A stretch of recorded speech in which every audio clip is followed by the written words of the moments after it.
Hey gang, I got an offer for you today from LinkedIn. As business-to-business marketers, your needs are unique. B2B buying cycles are long and your customers face incredibly complex decisions. Isn't it time you had a marketing platform built specifically for you? LinkedIn ads empower marketers with solutions for you and your customers. LinkedIn ads allow you to build the right relationships, drive results, and reach your customers in a respectful environment. On LinkedIn, you have direct access to build relationships with decision makers. Of the 875 million users on the network, 180 million are senior level executives. 10 million are C-level executives. You will also be able to drive results with targeting and measuring with their tools built specifically for B2B.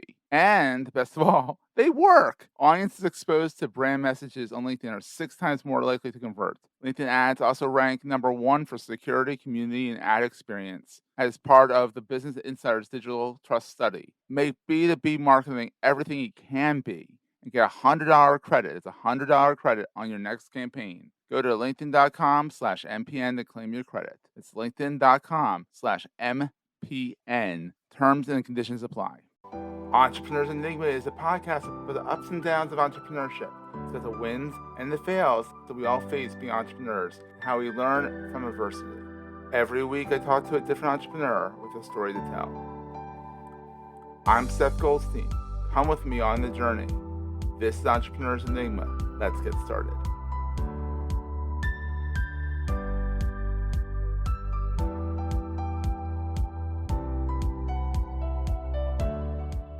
Welcome to another edition of the Entrepreneurs Enigma podcast. As you know by now, I'm Seth.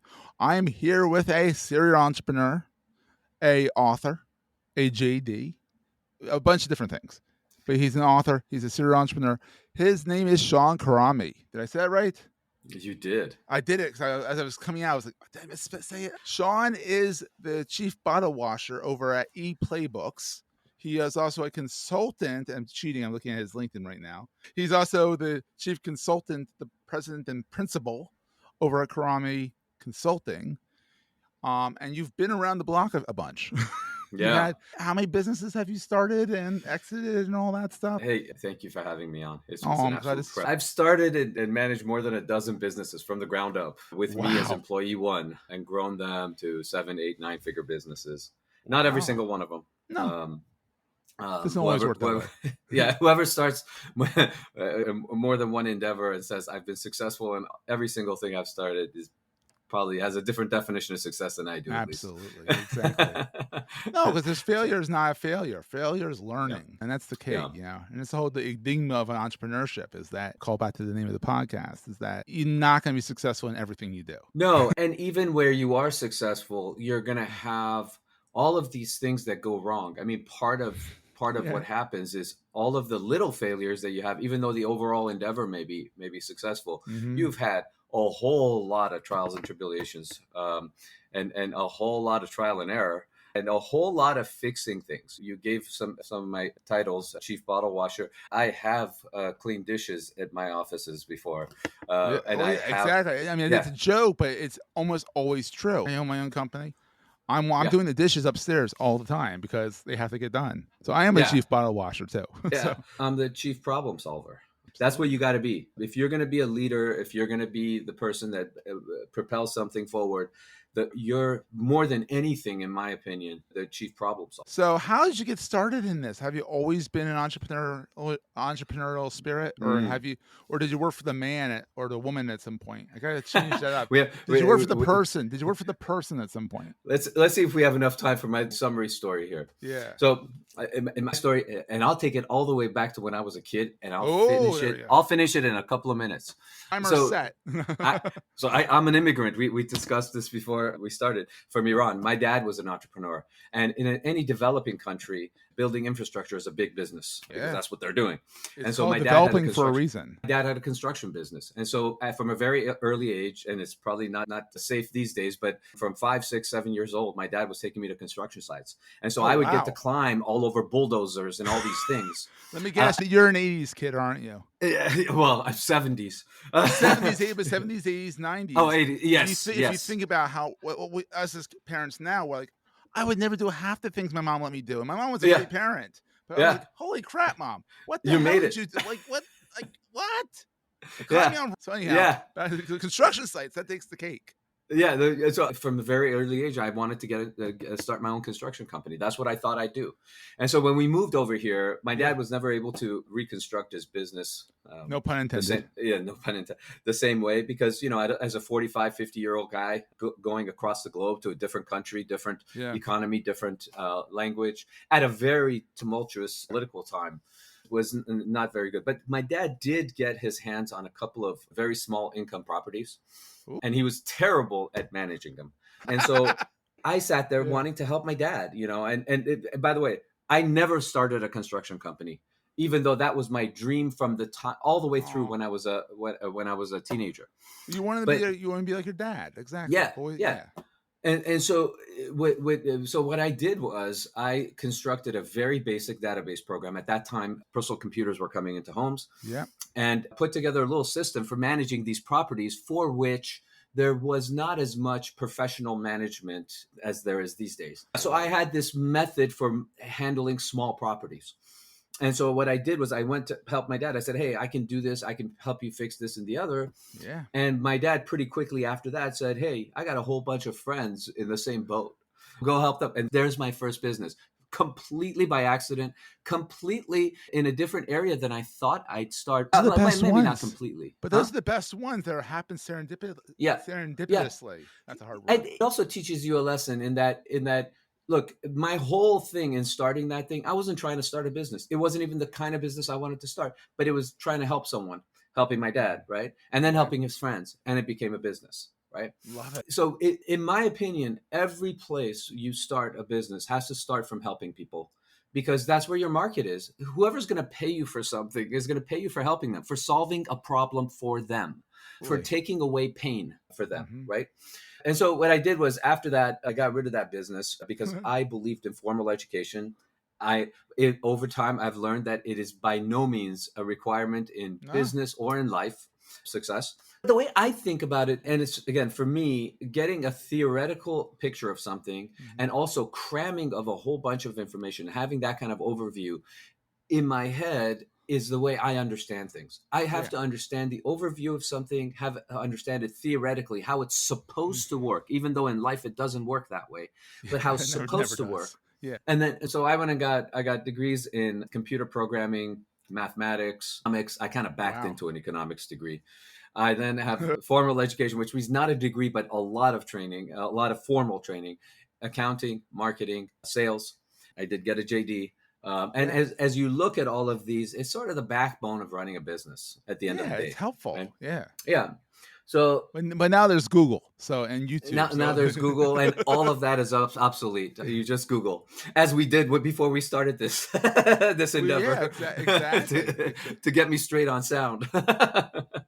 We're going to take a quick break, hear from our sponsors, and get right back to the show. Hey, it's Jason with the Marketing Podcast Network. You have less than 1 month left to get special early bird pricing for the Creator Economy Expo 2023. This event, folks, is for content creators and entrepreneurs interested in building and growing their content-first businesses. Do not miss this show. Join over 500 bloggers, podcasters, authors, newsletter writers, speakers, consultants, and freelancers at the learning and networking event for content creators. Plan to attend May 1st through the 3rd in Cleveland, Ohio. Register now to secure early bird pricing before it disappears March 31st. Early bird pricing ends March 31st. As a special offer, you can get $100 off just for listening to MPN shows like this one. Go to cex.events to register. Use the coupon code MPN100. The address, the URL, cex.events. That's the whole thing. Type that into your browser. cex.events. The code you use, MPN100. The Creator Economy Expo, Cleveland, May 1st through the 3rd.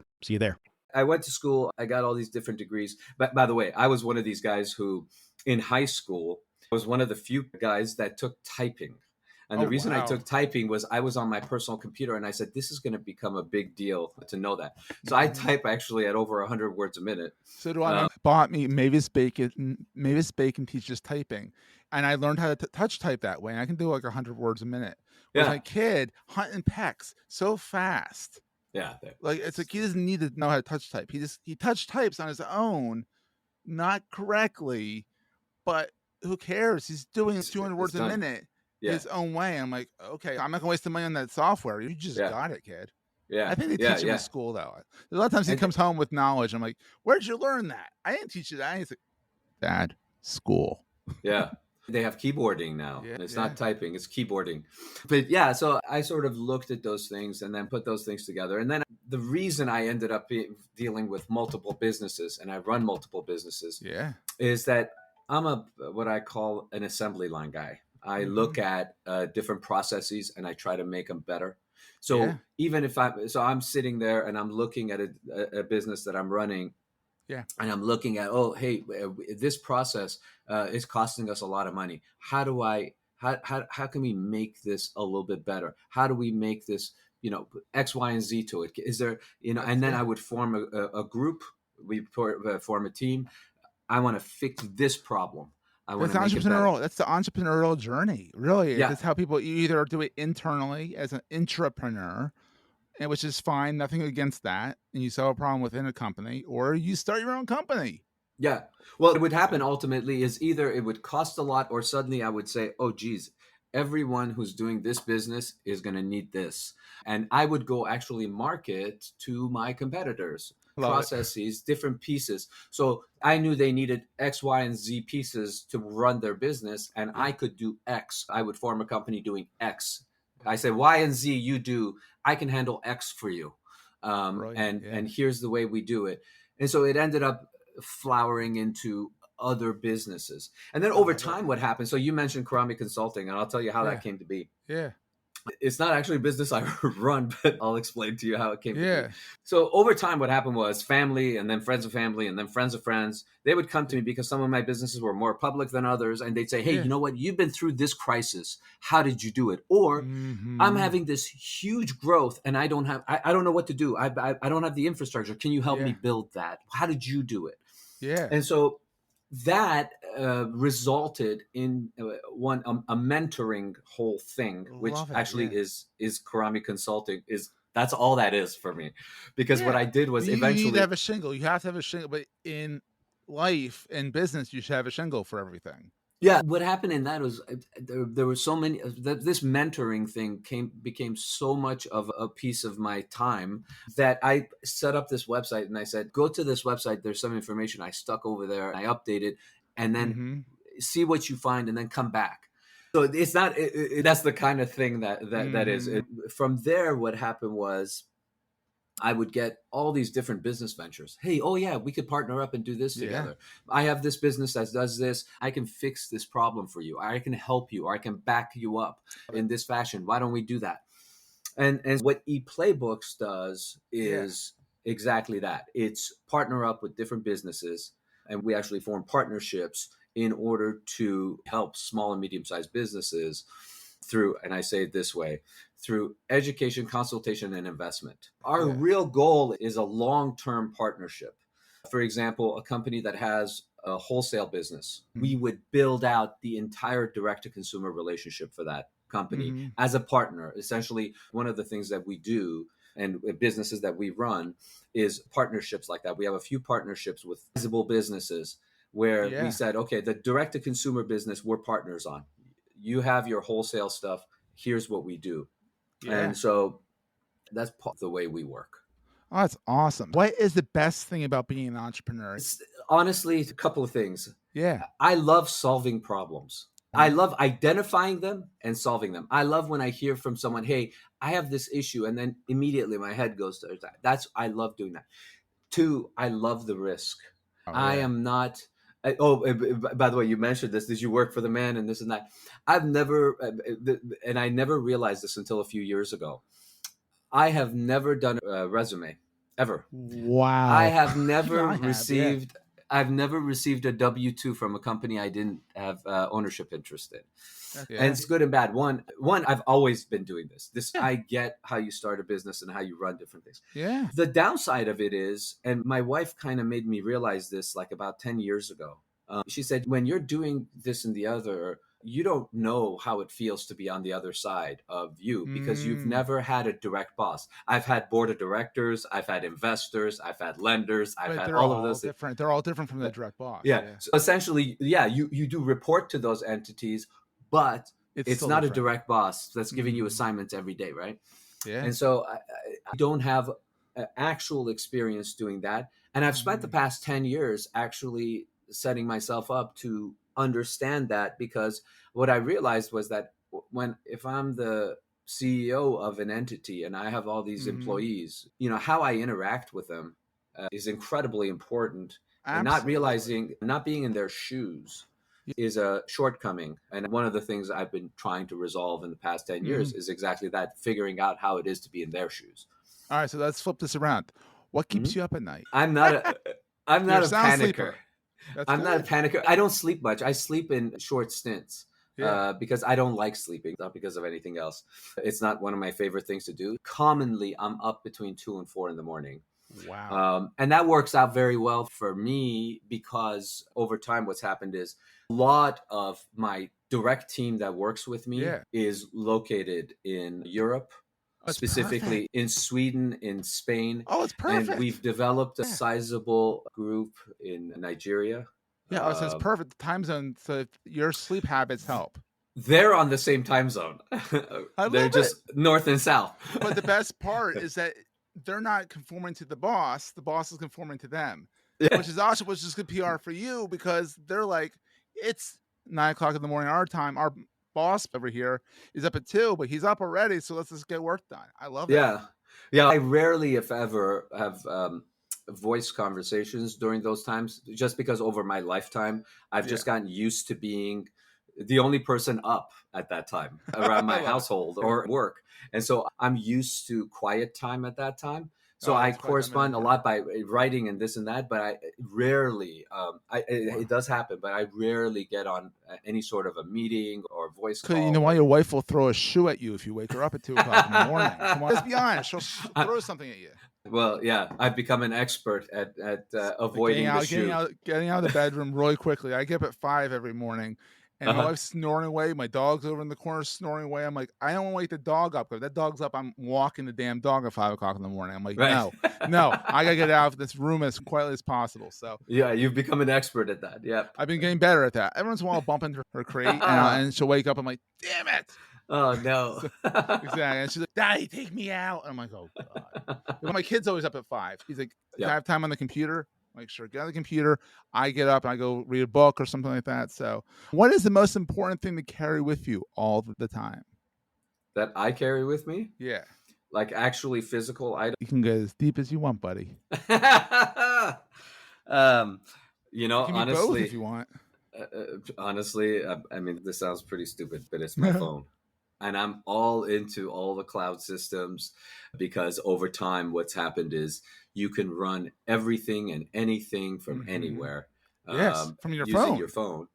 It's amazing. And it's become a lot different. I used to do it all the time, even when it wasn't there. I used to actually connect to my office way back when with a VPN that was not very good and it was very small. But I would I love it. still do that. 10 years ago, you It's didn't have amazing that that it as was much. 10 years ago. We didn't have what we have today. Like the Yeah. evolution of the innovation is Yeah. growing exponentially in the past year. Last year, we didn't have ChatGPT for crying out loud. Right. Now, everyone and their mother has an AI system in their tool. Like Yeah. Canva has an AI system. I'm like, oh my God, guys, enough with the AI. Oh my God, everyone's doing it. It's all the same Yeah. damn thing. It's all ChatGPT with the API. It's just their version of it. Yeah. So, Yeah. The good news with a lot of that is there's a lot of coding that goes on in this world. oh my God. But you don't need to be a coder to put together a very nice tech stack, because for everything there's a tool and there's Everything. integrations. And so you can Zapier put is my together, friend. you can put together a whole suite of things that But God forbid one of the zaps goes out.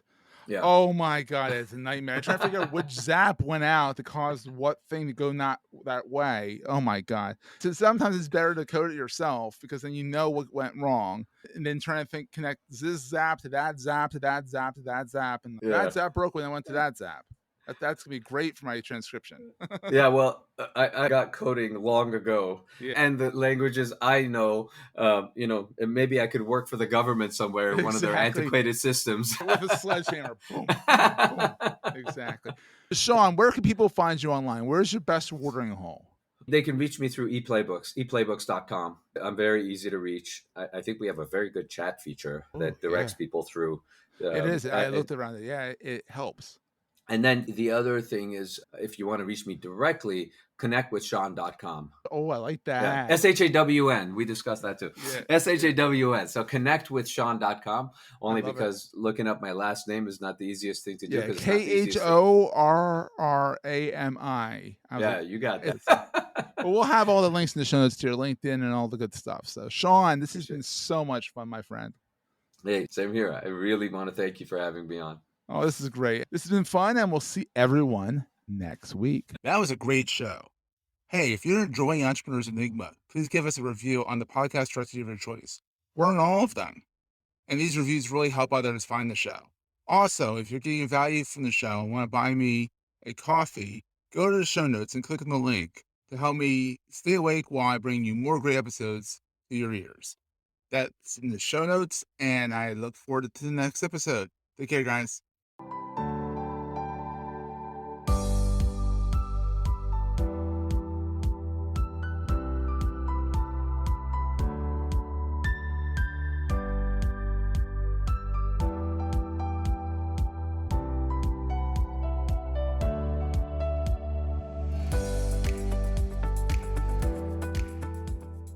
Goldstein Media hopes you have enjoyed this episode. This podcast is one of the many great shows on the MPN Marketing Podcast Network.